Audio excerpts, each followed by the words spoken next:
Twitter will be much more engineering driven. Twitter is a software and servers company. Engineers writing great code will have the greatest sway within the organization. This is what Elon Musk sent out as one of his first communications to the Twitter employees soon after taking over the organization. Now, putting more emphasis or focus on engineering is totally fine, but the tone of this message clearly forecasts a downfall for product and design and its contribution in the future vision and strategy of Twitter. Now, it has been more than a year since the acquisition, and let us see if this proposed vision still holds true or was it just a statement made in excitement. Hello everyone and welcome to Product is Life, your one-stop shop for anything and everything about product management. Today, we'll try to do a thorough review of Twitter, now X, user experience from a product and design perspective. Irrespective of all the drama surrounding the acquisition, Twitter is one of the largest social media platforms in the world, with monthly active user base of over 500 million and around 250 million daily active users. And when a platform is operating at that scale, each and every component of it is bound to get scrutinized sooner or later. And today, we'll do our part by tearing down the Twitter user experience. So let's get started. I'll start with the browsing experience first and have intentionally skipped the sign up and login flow, as that's more of a once in a while kind of an activity for most of the users, and in the absence of any actual data or metrics, it will just not make sense to make any comments on that. So here we have the X app, and just like every other social media platform, the homepage is a feed, which is basically an endless scroll of posts, earlier known as tweets. The very first thing that I think I'll mention here with respect to the browsing experience is the CTAs at the bottom of every post in the feed. 6 CTAs, and that too not in proper alignment. Just look at the space between them. The first 5 of them seem to be equally spaced, and then they decided to add share and just squeezed it in at the extreme right. This looks a bit annoying, and there is a decent possibility that a user may accidentally click on share when they are trying to bookmark or vice versa. And I don't know why they decided to show this view count right upfront in the home feed. Is this supposed to mean something or influence any user behavior? This is just the view count. Of course, any post by a user with high follower count would have more views. This doesn't tell me anything about the quality of content in the post. So why do you then even need to show this biased metric in the first place? There can still a case be made for showing it on the post details page, but not on the home feed. Also, the other 5 icons are actually CTAs or a call to action, as in you perform some action by clicking on them. But the view count is not actually a CTA. It's just an information, and thus putting it in between 5 other CTAs is, I think, wrong even from a design language perspective. Another observation that I had with these CTAs is that when you are looking at some celebrity's post, for example Elon Musk, let's say, then all these numbers are in hundreds of thousands or millions. So this entire thing looks kind of nice and well aligned. But for most of the non-celeb users, people like you and me, the comment, like and repost numbers are in tens or hundreds at max, but the view count can still go in thousands. For example, take this tweet for reference. So in that case, from a visual perspective, the alignment issue seems to get a little more amplified. Let's also check out the post details page while we are at it. Now you see there is a significant change in the design language with respect to CTAs. Instead of the 6 icons, we now have 5, which are the actual CTAs, just as we commented earlier. The count and the actual CTAs have been separately mentioned now. Post and quote numbers are also mentioned separately, which were earlier added together and shown as a single number on the home feed. As you can see, 4 lines have been consumed with all these CTAs and numbers before we get to actually see the comments on the post, which I believe is one of the main reasons why someone would open the post details page to read through the comments. I think this whole thing can be packaged in a better way so as not to consume so much of real estate. Okay, now let's also look at the web version of the same thing. I'll keep switching between the app and web to parallelly compare the user experience on the 2 platforms so as not to lose the context. So this is our X web. Here also we have the same 6 CTAs and the alignment issues. So I'll not repeat the entire rant again, but let's see if there is any new observation to be made here. See, when I hover above these CTAs, then some of them show a different color. For example, as you can see, comment shows blue, repost shows green, and like shows this pink or reddish color. I don't know why that is. Is that supposed to convey some message? Or is there some design principle behind it? Maybe. To me, it looks strange though. And if there is actually some design principle behind it, then why does view, bookmark and share have the same color as comment? Looks like you started with some design approach and then halfway through it, you just gave up. But hey, I'm no design expert. I'm just a simple product manager. Let me know in the comments if there is some design principle behind it.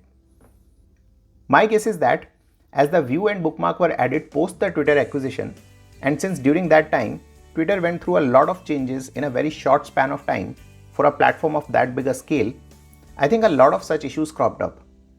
This reasoning alone, I think, can be the explanation for most of the observation that I'll make throughout this video. Let that sink in. Now let's quickly also look at the post detail page on web. Here you can see the count is being shown right next to the CTA, which I think is a much cleaner design approach, and the app could have also easily followed this design approach rather than showing it separately. Now, after all the criticizing, I think one thing that needs to be highlighted, that I think X is doing better than most of the other social media platforms, is on the transparency front. For example, something as simple as showing the user's name as well as the account handle clearly upfront. Because in today's day and age of fake news, bots, blue ticks that can be purchased with money, and now AI, you really can't trust things just on the face value. And none of the other social media platforms shows both the name and the handle upfront. Either they show only the name, which negatively impacts the trust as multiple accounts can have the same name, or they just show the account handle, which is not always the best from a creator point of view, as it's really difficult to get a unique handle name, and most of us have to live with those random numbers at the end of our handle's name. This, I think, makes it difficult for creators to build their own brand identity in the long term. So kudos to Elon Musk in his fight for trust and transparency. Also, there was this policy announcement soon after he took over Twitter, which mandated the use of terms like parody or fan account, if applicable, in the user's name to address the problem of fake accounts and impersonation. I don't know if it's actually followed through well, but it was a good step nonetheless from a policy standpoint. Okay, let's switch back to the app and continue with our review. So we also have this 3-dot menu, which is a pretty standard design in all the social media platforms. Nothing new here. Let's see the options inside the menu. Not interested in the post, follow, add to list, mute, block, report. All seem to be quite relevant, I think. And when you go to the details page, first of all, you have this follow button so close to the 3-dot menu. So again, high chances of accidental clicks. And if you look inside the menu, then we have similar options with a few conversation specific additions of mute conversation and view hidden replies. But I want to highlight that the option of not interested in the post has been removed. I'm a bit unsure about this, as one can always argue that if a user is not interested in the post, then they would not even open it, and thus the fact that the user opened the detail page means that they are interested, and hence it makes sense to remove the option that says I'm not interested. But then a counter argument can be, I needed to open the post to fully read through it, as it was a long post and got trimmed in the home feed, or probably it was a thread. So I'll give Twitter the benefit of doubt here. We'll probably need to look at the data of how many users are actually clicking the 3-dot menu, how many are selecting the not interested option, and is it before or after opening the details page. Data that I obviously don't have. So let's move on. Let's take the web view. Here again, we have a bunch of options. Couple of things to highlight though. The not interested in this post option is missing from the web altogether, both from the home feed as well as from the details page. And there are two additional options of view post engagements and embed post. Embed is understandable from a web point of view. View post engagement is also okay if you have to see which all users engaged with the post. This functionality of view post engagement in the app is achieved through those additional lines of CTA counts. So maybe there is some logic to it after all. The missing not interested option, as I have already talked about, would need some additional data analysis to make any comment. So I'll not dwell too much over it. Another small observation is that the ordering of view hidden replies option seems to have changed between the app and web. As you can see on app, it is the third option from below, above block and report. But on web, it is the last option. This is not a very significant point though, as I doubt not many posts even have hidden replies. And also there can be some potential design principle behind it, wherein in the app, we may consciously choose to keep some important options at the bottom of the menu to have more proximity within the area clickable by our thumb. And if that is indeed the case here, then I guess great job by the corresponding product manager or designer. But I guess we'll never know if it is by design or just an oversight. So let's just move on. A little fun fact about the 3-dot menus in general. They have a lot of weird and interesting names. Some call it the kebab menu or the meatball menu or the overflow menu. I wonder who comes up with these names. Probably the same guys who came up with the hamburger menu. Anyways, I'll stick to the 3-dot menu whenever we have to refer to it in the rest of the video. Another web specific call out that I would like to make is you are not able to open a post in a new tab.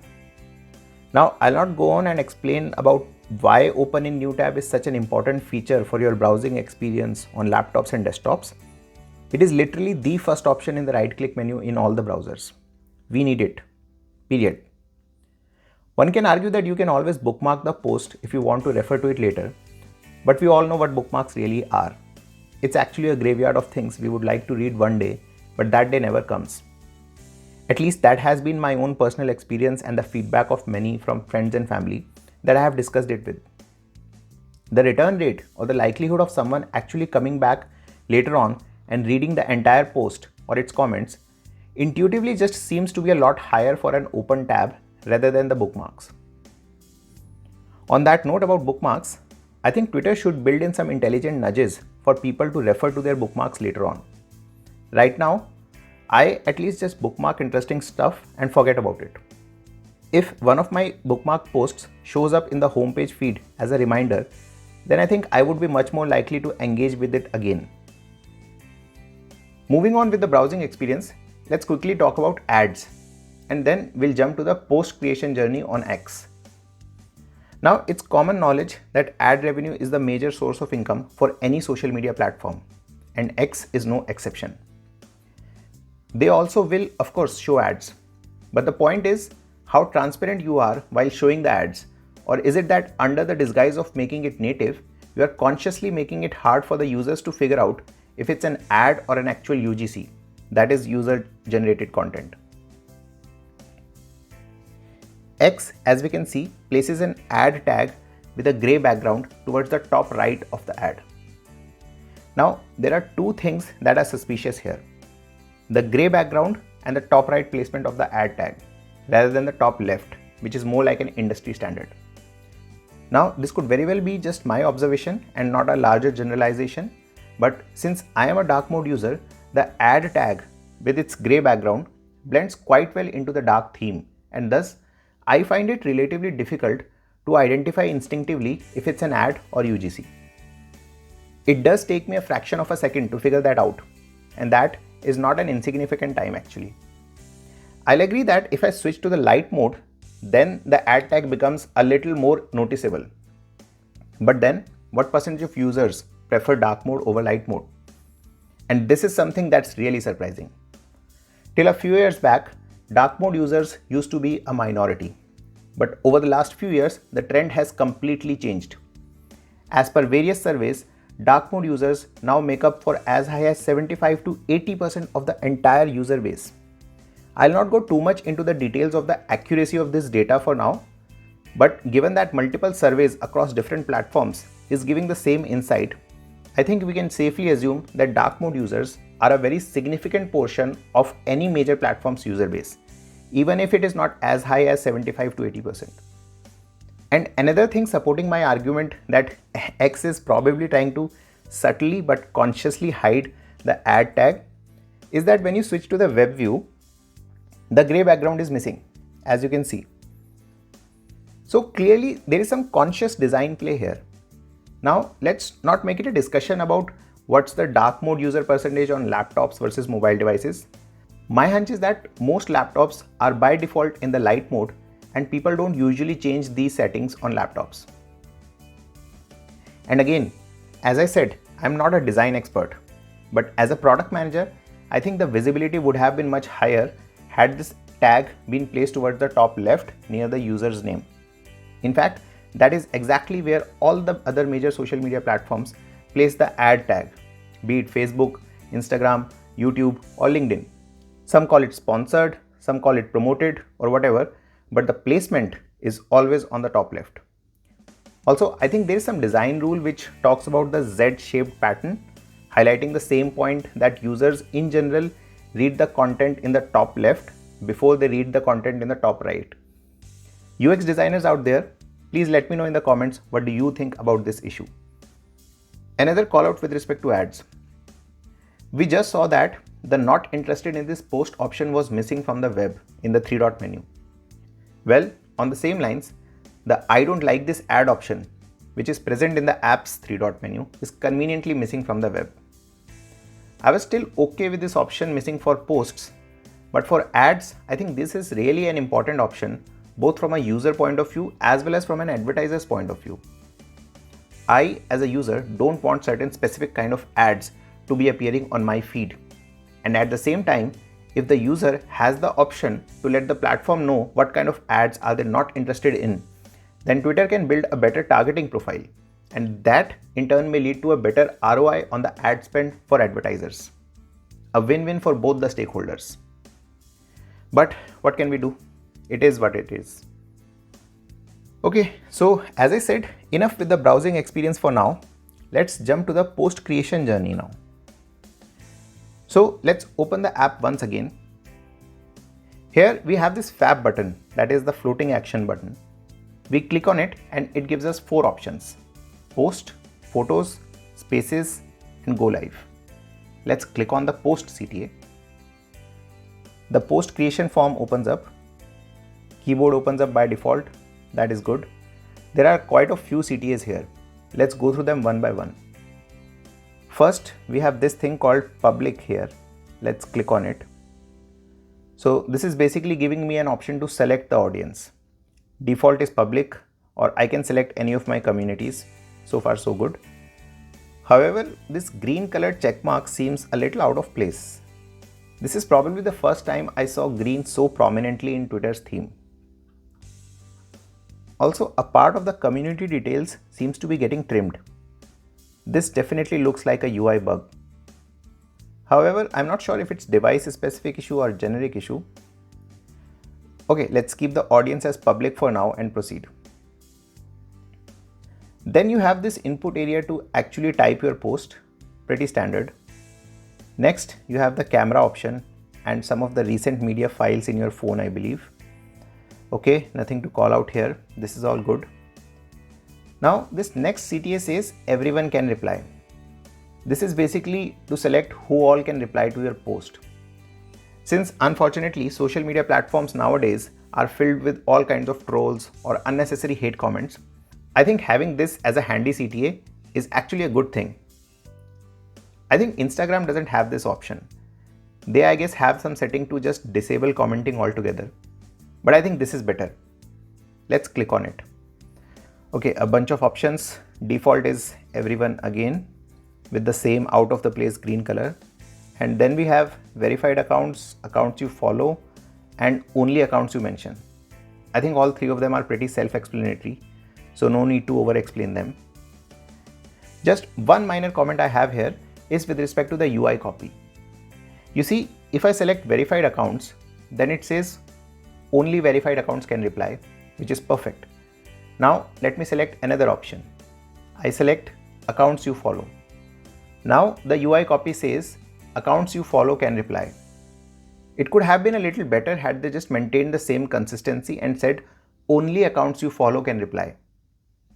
I know I'm nitpicking, but when you have a platform with that big of a scale, there is always some scope of improvement. Most of the users will probably not even notice this thing, but once you do, you cannot unnotice it. So I'll just quickly mention it. And the last option is only accounts you mention. I thought the word only was pretty obvious in the menu till now. Again, just a consistency issue. Either mention only in all the three options or don't mention it in any of them. And as expected, on selecting it, the messaging rightly says only accounts you mention can reply. Okay, I think that's enough of me ranting about the word only. Moving on. We have some CTAs at the bottom. The first one is the media selection option, pretty standard. Next is a GIF or a GIF option. This is actually quite good. You get to quickly reply with a GIF without relying on any of those third-party keyboards. The next one is about polls. I myself am not a big fan of Twitter polls, so not much insight here from my end, but I have seen quite a few people use it regularly, so I guess it is working fine for Twitter. Next is an option to add location to your post. Again, have never used this option even once in my life and don't think I'll ever will. But I do know that this option was added after the Twitter acquisition. I'll just skip commenting on this one for now, but people who have been using this option, do share your thoughts in the comments.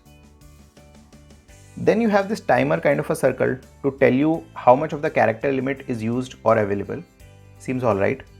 And then this last CTA to add a thread. I think this all seems fine till now and thus no major observation. Let's now actually start drafting a post. I'll just type in some random stuff till the character limit is reached. Okay, we get this red highlight when the limit is breached and the post button is disabled now. This seems fine. I delete some of the text and the post is enabled back again. That's good. Let's try to create a thread. Click on plus button, add some random text. Let me add another thread and just one more. Okay. I think this is a pretty smooth experience and nothing to call out here, which is actually a good thing. Now let's try to exit without posting. We get this pop-up asking us to save the post. You can save this to send later from your drafts. I think the copy can be slightly better. You can save this seems a bit incomplete. Probably add in the word post here as well. But interestingly, delete is the primary CTA here, as it has been placed on the left. Why should that be the case? As a social media platform, I would probably keep save as the primary CTA, thereby increasing the probability of user posting more content. So let me try and save it. It now brings me back to the home feed. A toast message probably would have been a little better, saying something like draft saved successfully. Now let's go back and try to access the draft. And it seamlessly brings back all the 4 posts of the thread. That's good. Let me also quickly save a single post for reference. And now if I go to my drafts, I can see both the drafts. That's good. Next, we have a CTA for photos in the Fab button. You click on it and it opens up your media gallery on the phone. I think Spaces and Go Live definitely deserve their own dedicated CTA, but do we really need a dedicated CTA for photos? I don't think so. And this entire flow anyways is just a subset of how you post a normal post. So effectively we are just saving one click here. That is, you now don't need to click on this media attachment CTA anymore, which is not a bad thing if that action is frequently performed by a lot of users. That is what I doubt. I don't think there are many users on Twitter who post photos so frequently that Twitter has decided to set aside a dedicated entry point for posting a photo. Since posting a photo is not the core action of Twitter. It started as a microblogging site, remember? And it may not be micro anymore, but it's still text heavy in my opinion. And it's not Instagram. But again, I may be wrong here. users exhibit all kind of weird, counterintuitive behavior many times. A quick analysis of data around the current usage of photos CTA would easily reveal the truth. I'll skip the spaces and go live section for now, as I've never conducted any of them yet. So overall, the post creation journey on app is actually quite good, and there were not many significant gaps that I could find out. I think I would say delete being the primary CTA while saving the post was the only major gap in the entire journey. So overall, good job, I guess. Let's switch to the web experience now. So we have this big blue post button as well as the top of the middle container or the feed section, both giving a starting point for the post creation journey. Now, what is this? What is happening? Question mark and then exclamation. An interrobang. I think app was saying something else. Let's check. What's happening? Question mark. Again, UI copy inconsistent. Then there is this audience selection dropdown, quite similar to what we have on the app. But here it says everyone. App mentioned public. So the UI inconsistency continues between app and web. Let's click the who can reply dropdown. Same comment again. UI copy is inconsistent from the app. I'll skip listing down each one of them. Even the ordering of options is different from the app. Anyways, moving on. Media selection, GIF selection, poll, and the emoji CTA. This again is a nice touch, as desktops or laptop keyboards don't have a dedicated emoji buttons. Next one is interesting. It's a scheduling option. This was missing in the app. Let's quickly reconfirm it. Yes, as you can see, no option to schedule a post. So this is a major gap in the app journey. There is no option to schedule a post via app. Let's come back to the web and see what all options we have while scheduling a post. We have a bunch of drop downs to select date and time, and then you can use a calendar view as well. Do people still select date as a combination of 3 different inputs of date, month and year? I would probably do a quick hygiene check with respect to the usage data here and would just stick with the calendar view and maybe make it a little more prominent. And even if you have to keep these drop downs, I think there is some scope of geo personalization here. The date input right now is in American format of month followed by date. If you can figure out the time zone based on my IP address, as you can see here, then the date format could have also been easily switched to date followed by month, the right way. Time selection is still fine in the form of drop downs, although I wouldn't mind a simple input box as well, where you just enter the time in HHMM format. And at the end, there is also an option to access the already scheduled posts. Since I don't have anything scheduled already, it's empty. Let me quickly schedule one.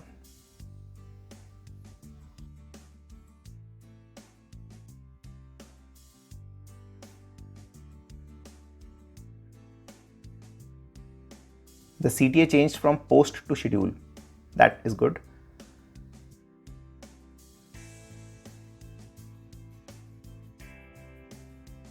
Okay, now if I try to access the scheduled post, I can.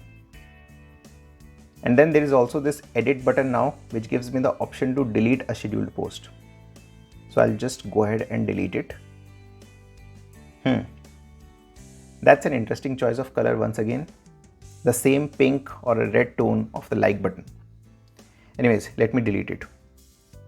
Oh, we have it again. If any UX designers are watching this, then please share your thoughts in the comments with respect to this color. I personally don't like it at all. Delete. There is also this option of unsent posts, which I think is drafts. They could have just called it drafts. In fact, if you think about it, technically both drafts and scheduled posts are actually unsent posts. So these could have actually been swapped. Unsent posts can be the umbrella under which drafts is one type of post and scheduled is another type. But a more interesting thing to note here is that the drafts I created on the app are missing. Let's just quickly confirm on the app if the drafts are there or not. And here they are. So that means the drafts are not synced between app and web. Let me create a draft on web and see if it shows up on the app or not. Okay, so test. So how do I draft it now? I guess I can't through this flow. I'll have to use this post CTA, which opens up a pop-up window. Although there should have been an option to draft through the other flow as well.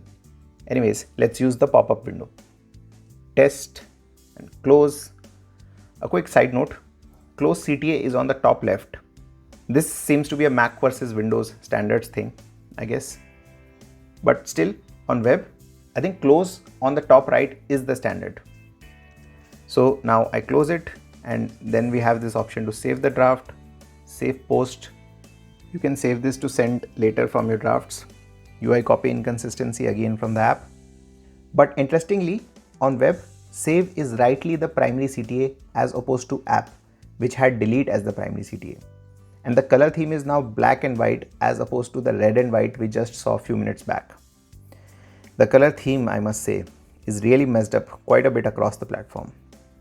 Save. Okay, so now we have a toast message, adding to our forever increasing list of app versus web inconsistency. Let's check the draft now.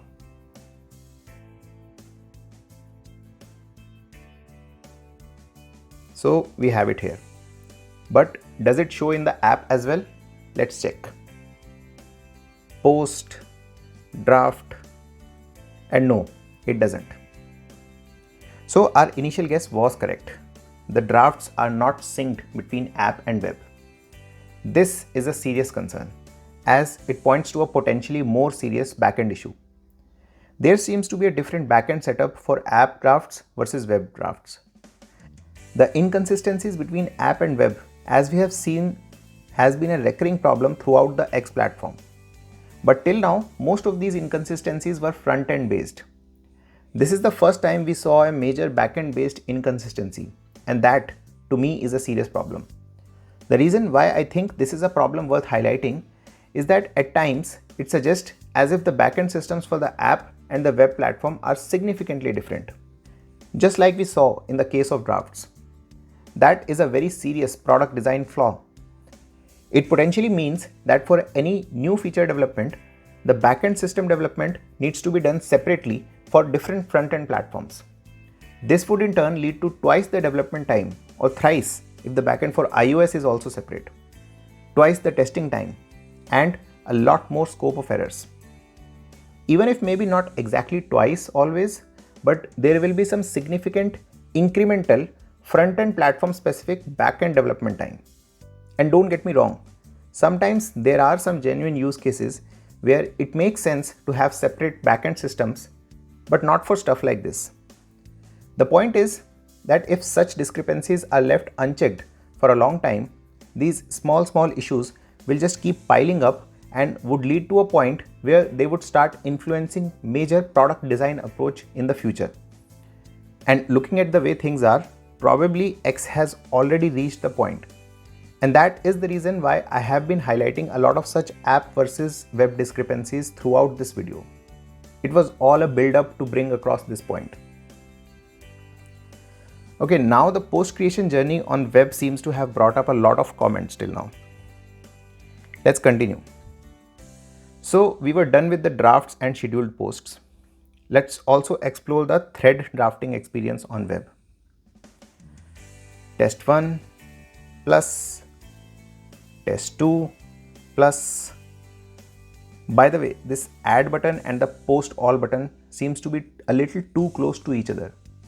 And there are chances of accidentally posting a thread while still trying to add another post to it.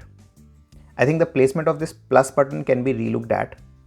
We already have a bunch of supporting CTAs on the left. Probably this plus can also go there.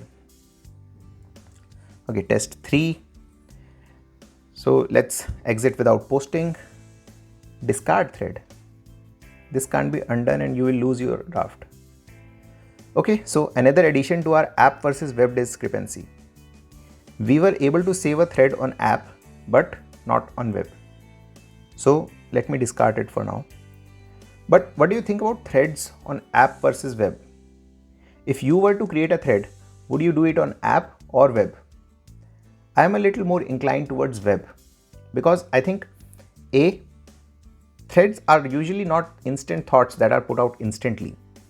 Users do a lot of research or homework before putting out a thread. And we often end up on our laptops or desktops whenever researching about a topic in detail. And B, despite all the advancement smartphones have witnessed in the past decade, typing on your laptop is still much more comfortable and faster than tapping on the on-screen keyboard of your phone. And since threads involve a lot more typing than usual, it's fair to assume that users prefer laptop rather than phone for creating Twitter threads. And still, you can't save a thread on web. I'm not able to think of a very strong technical reason for why would this be the case, as we were able to easily save a thread on app. Product managers watching this video, let me know in the comments what you think could be the reason behind this. This clearly can't be just an oversight. Okay, just one last thing before we conclude the post creation journey. Let's just draft a long post to check the experience when character limit is breached on web. So I'll just type some random stuff here. And just like app, we have the red highlight to indicate character limit breach. But here we have something new as well. The nudge towards Premium Plus. Upgrade to Premium Plus to write longer posts and articles. I'll just ignore the small p and capital A. This is actually quite a good nudge as it shows up at the exact right time when purchasing a subscription would solve an immediate user problem. But we didn't get this nudge on the app. Any thoughts why?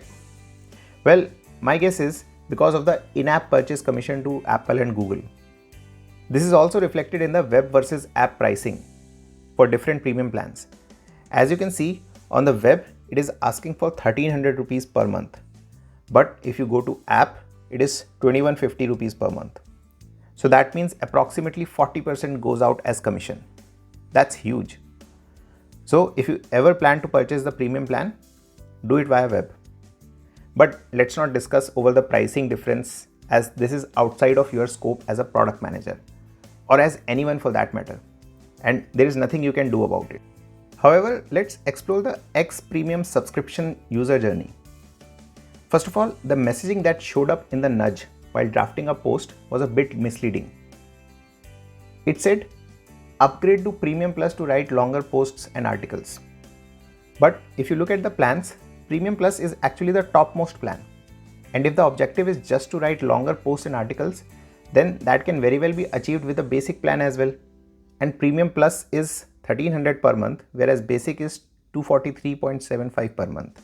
That's approximately 80% price difference. And while we are exploring the plans, what's this? This blackboardish kind of look behind the plan's name. Is this supposed to be some artistic design? Maybe. It's quite subjective.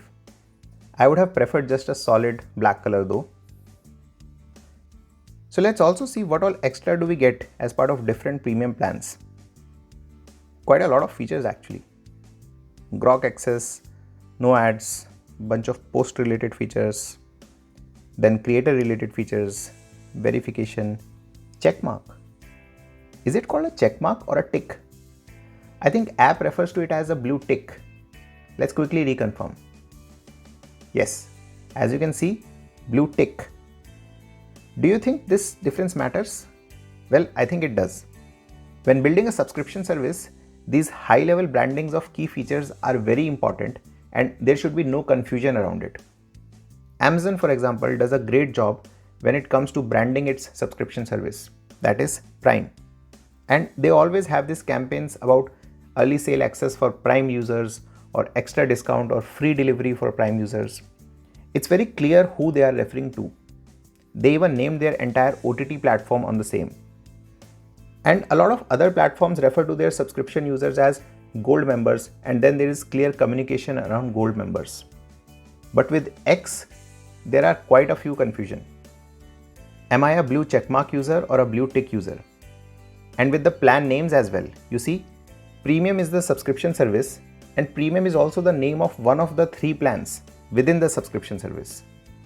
And remember, not so long ago, before they rebranded Twitter as X, the subscription service was called Twitter Blue.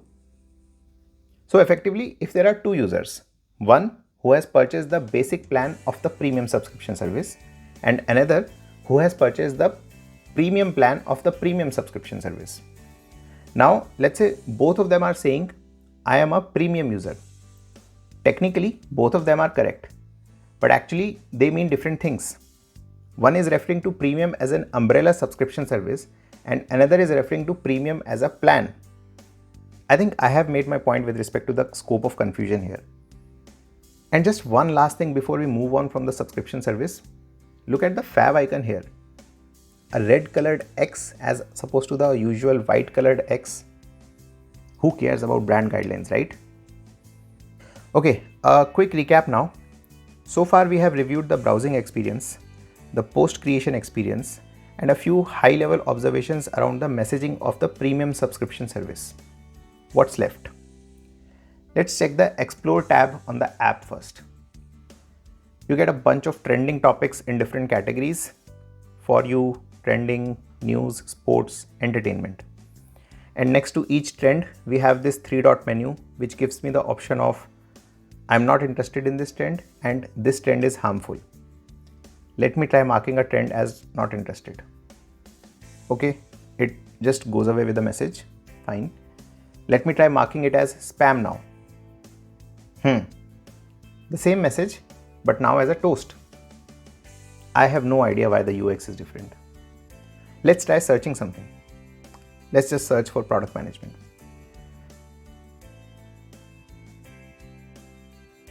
So you get the top results as some people suggestions and some posts.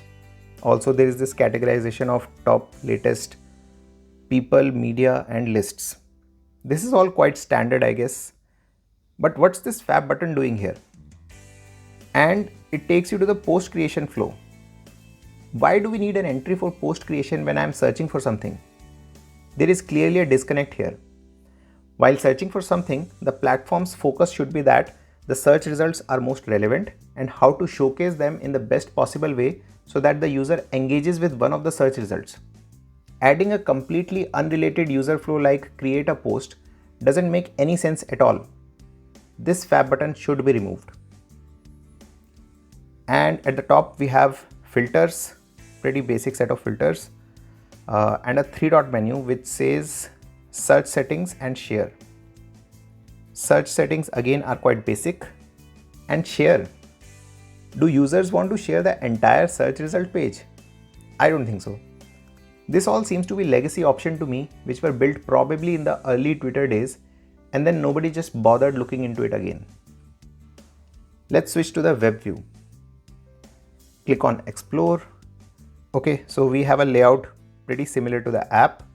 A bunch of trends are shown up front and similar options of marking not interested or spam. We are using the word spammy here. Alright. At this stage, I think I would have been surprised if they had used the same option as app. Let's search something.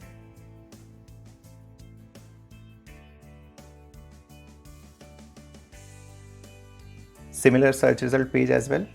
We have the same set of filters here and an advanced search. Click. Okay, this is new. I can search for specific words and they have the option to search for all the words, exact phrase, any of the words, none of the words, and hashtags. So basically they have an AND gate, an OR gate, and a NOT gate. Where is my XOR gate, Twitter? And then I can also search for posts in specific language or from specific accounts. 2 accounts as well. This is quite detailed, as you can see. I can even search based on engagement metrics. Wow. And then of course date filters. This is by far the most comprehensive search I have seen on any social media platform, or on any platform for that matter. But I wonder how many users actually use this level of search. It would be really interesting to get some insights into this data. But the more important question is, if you can do all this level of search, then why is it not available in the app? After all, majority of the daily traffic is through the app nowadays. I can very well see myself using some of these search parameters quite regularly, if not all of them. For example, date range and search from specific accounts is something that I would regularly use. But somehow they decided to just skip the entire advanced search from the app. Surprising. Anyways, let's continue. What else do we have here? The different tabs behavior seems to be quite similar. Media tab, however, is just showing the media only without the corresponding post. When I click on a media file, then I can see the corresponding post. Was this the way on app as well? Let's check. Explore, search, media. See, here we are showing the media along with the post. This gives more context as opposed to just showing the media without any knowledge of what was the post where this media was used. A big disclaimer at the end. All the comments that I made in this video are just my own observations, and I don't say at all that this is the right way of doing things. If you throw in some actual usage statistics or metrics data, then some of my observations may get proved wrong. All I say is that from a product manager perspective, these things are worth questioning or a discussion at least. And if it is the case that someone at X has actually thought through these points and then consciously made a decision to keep it the way it is based on some data or strategy or some other design or product philosophy, then that's totally fine. I stand corrected. But if it is just an oversight or some legacy issue from Twitter days, which I think is usually the case here, then I believe people at X need to at least consider them once. And Twitter is not alone here. Within the social media world, even Instagram has its own fair share of user experience blunders. You can also check out our analysis of Instagram's user experience mistakes and share your thoughts in the comments. Please like and share this video if you found it helpful, and don't forget to subscribe.